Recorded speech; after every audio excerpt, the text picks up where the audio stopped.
Come on now, take me to your river. Oh, you would start raining right as I press record. That is typical.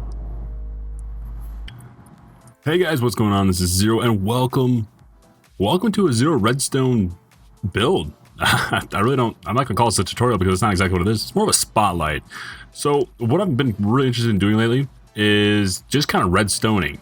And basically that looking at other builds, looking at designs, getting my own ideas, and coming up with my own concepts, and kind of spotlighting those. I kind of got the idea from Mr. Acheron River. Now the guy, again, I'm going to leave his channel in the description because he's got a phenomenal mindset when it comes to building and redstoning. And I really like where he's going with it. And I too am inspired. I am inspired by what he does. And it has made me want to join the conveyor war. But we'll get into that later. Right now, I want to bring up something that I've just cooked up last night. Cooked up, guys. That's what I'm going to call it. I call it cooked up. This bad boy. Oh, yeah. Oh, yeah. That's 80 furnaces strong, baby.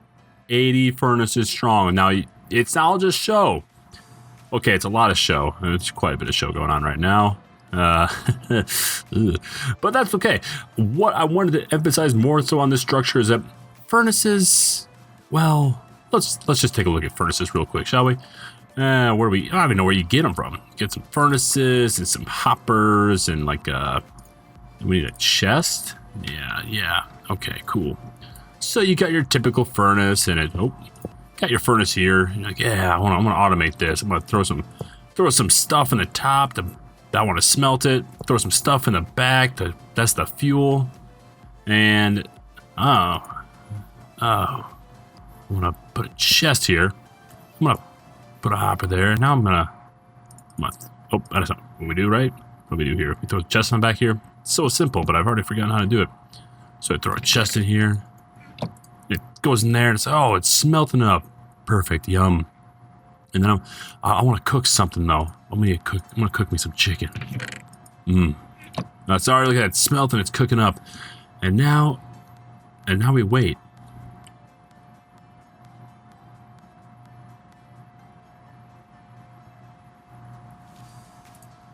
Oh, it's done. Oh yeah, nice, delicious chicken. Well, I'll be honest with you. I hate waiting for stuff. I hate it. But what I also don't like is that typical cliche builds. There are a lot of updated fixes to hoppers and how they function in Minecraft now, which is a great thing for super efficient builds. But I want to do something that's both efficient and also really cool looking. So you guys, if you haven't watched the previous episode of the Pixelite Let's Play, we are building a really wicked hostile nether mob farm, and it looks really cool. Obviously, there are some questionable considerations built into it, but overall it looks awesome, and I'm still working very hard on it. But what I was inspired to do is, why not build this massive furnace array? And I'll tell you why. I built it. I'll tell you why. Because I haven't built it yet in the server. I'm just getting an idea. I just spitball this. I need to get myself some nether brick, and the best way to get nether brick, instead of being on a many hour expedition of mining those beautiful generated fortresses, I don't want to destroy nature. I don't want to take away from the server. That belongs to somebody else. Somebody else is in that fortress, enjoying it in its red colors. So I'm gonna make my own netherrack, or my own nether brick. So let's talk about some basic functions here. Number one, we have an input.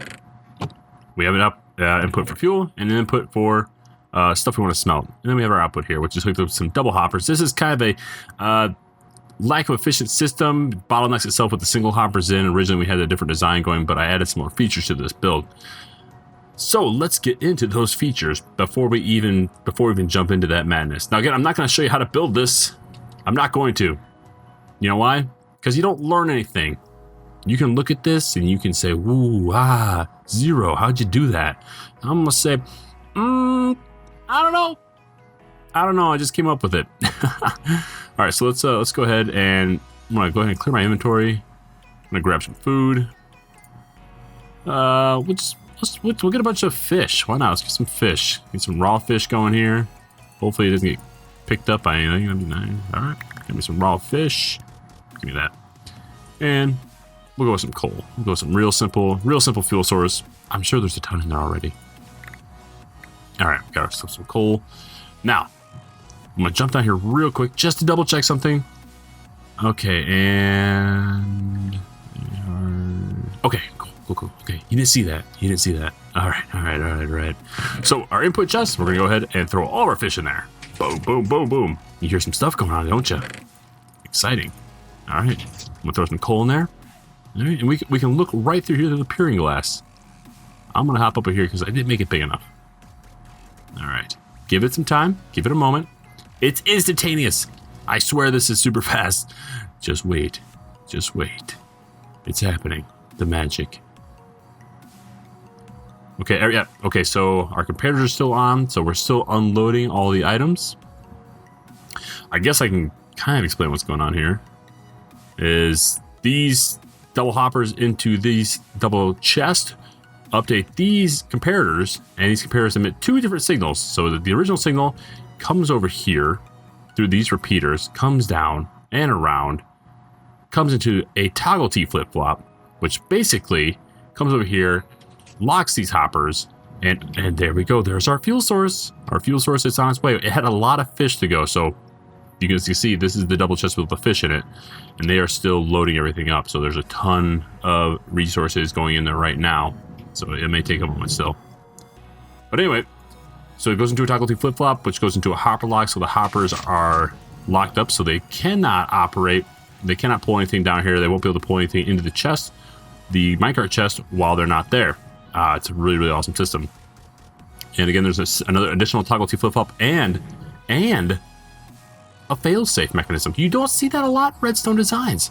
We have, in fact, a fail-safe mechanism here, just in case that these blocks don't get powered and send the fish off to where they need to go. So they've sent out, they've done their thing. And I hope I don't have this other mechanism on. Okay, so yeah, so all these hoppers are, in fact, unlocked. And it should be any moment now.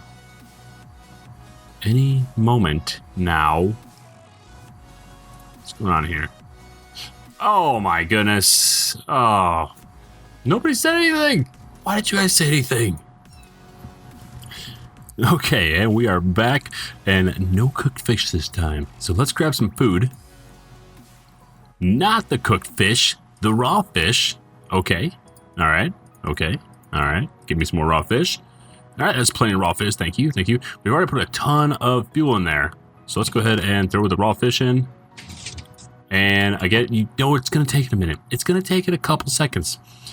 I'm going to continue explaining this.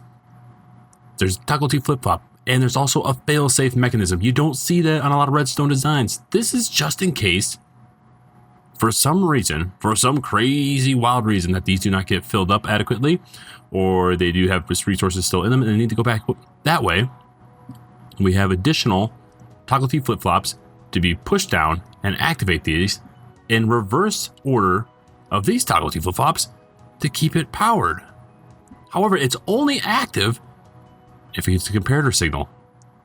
Did I just blow your mind? It's okay. We'll bring it back here in a minute. And we are off to the races. And I know there is a significant issue with the hopper updating sequences versus the actual minecart over hopper sequence updating. I do know that there's a more efficient build, but this is so much cooler. And well, I would love to make the argument that this allows me a little more control. Well, I don't know. I think cosmetically it's pretty cool. I really like it. I think it looks awesome. So that's all that matters.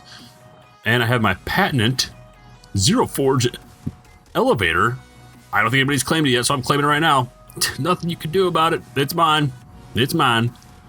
And you can see right now we are just pumping in the fish. Now, originally what I had set up before was a dual elevator on both sides, double the input. As you know, droppers can only output so much. So we do have the comparator clock with a negative sequence, pumping up the items through the item elevator. It's not super fast with when it had double, it was a much faster, but this is a little more compact design as compared to having an additional one out there because I added a few more features. I added a couple more features to this, guys. And as you see, there's some fish. And they're still cooking away. But anyway, let's get into more design features. So you might be noticing a couple additional toggle T flip-flops over here as well. And all sorts of variations to that design. Well, let me show you what these are all about. So over here, we have a master override. We'll follow the circuit all the way down into a toggle T flip-flop, down here to a repeater with a redstone torch. This goes under here to a inverted torch, to an upright torch, which is conveniently placed right next to our minecart, both fuel source and input source. So if we go ahead and turn this master override on, oh, you can see, oh, and there they go. Why are they leaving? Well, we just turned the master override on, and now we have those powered. And we can toggle that on and off if we feel, I don't know, perhaps there's an error in the system, or maybe we want to go down there and manually check one of the fuel cars, like, hey, something happened. Not enough redstone designs do that. So I thought it was a really cool feature. Okay, so we got all that. That's fine and dandy. Let me go ahead and let's grab a little bit more fish. Nope. Oh, almost did it again. More cooked fish, please. Thank you. Okay, all right. Raw fish. And what we'll do here is, over here is the XP hopper master override. Let me go ahead and give that a flick. We'll follow this down, goes into another toggle T. And what happens here is that this toggle T is now deactivated. And so these are no longer, wait, is this what I want to do? Oh, it is, okay, yeah. No, almost had a brain fart there for a moment. So now with these no longer be powered, the inverted torches on the backside will now lock all of the hoppers. What's the significance in that? Well, first we gotta let this bad boy load back up. You can see the comparator signals are on. I might actually add some redstone torches to this to signify, like, hey, what's going on down there? Well, currently loading, currently unloading. I think that's actually a really good idea. All right, add a quick update real quick. Yes, I went ahead and added ourselves some redstone lamps in here so we can actually get a notification when we are loading something. Glad I came up with that on the spot. All right, so let's go ahead and just grab ourselves some more chicken. And we will grab ourselves some coal. I'll throw the raw chicken in here. As you can see, that comes on, and we'll throw the coal in here. And now you can see these lights indicate that we are, in fact, loading the supplies. All right, so back to our master XP override. And so basically what this does is it locks all the hoppers so it can no longer take any input from our furnaces. And we can go ahead and, oh, well, had some cooked fish in that one. Did I not? Oh my goodness, I did it again. Anyway, you'll see what I'm talking about here. Nope. Didn't you see that little speck of XP I just got? I give it another one. Oh, it feels good. So what this does basically locks the hoppers, so we can go ahead and collect items from the chest manually, or the furnaces manually, and we can collect the XP ourselves. Overall, it's a pretty rad looking design. Super efficient, I'd say moderate to like mid-range efficiency. Obviously, this is not terribly survival friendly. I will be doing a very, very similar build to this into the nether perimeter, because I think it's really awesome to have the wither skeletons produce the coal, and they'll basically act as our fuel source for this entire farm. To go over some of the basic mechanics of this, there are double hoppers pretty much to everything except for the output, which is kind of an issue. I think we'll work on that in a little bit, but everything else is pretty much double hopper. So you have double hopper, double chest, input to input chest here to load the fuel source, and same with here at the input. So this goes very, very fast. And then we have obviously two sets of minecarts, chest minecarts, that are also double loaded, extremely fast with loading and input and outputs, or inputs into the system. The outputs are relatively slow. It's kind of the bottleneck right now, which I will look into this more. My goal was to make sure this was 100% nether and all other dimensions friendly. And in order to do that, we can't use water for anything. But yeah, this is a design. I have yet to really give it a name other than basically railgun furnace system, because it looks like a railgun or something of that nature. I don't know, pretty cool looking. I rated it overall a 8 out of 10 in terms of fun to build. I had a blast. I knew that I wanted to make it some sort of different smeltery, and I hadn't really seen anybody kind of go to this extent. All right, so let's hit him with that cinematic.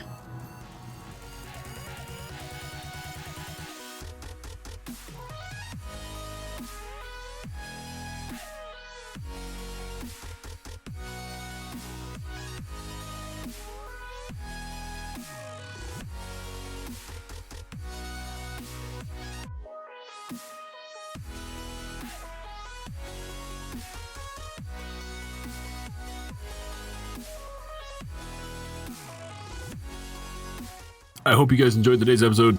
Thanks for watching. I will be adding on more to this railgun furnace system in the future. There's a couple things I've already come up with. I'm thinking about adding an additional sorting system to make sure we don't have any of those oopsies, like that cooked fish going in there.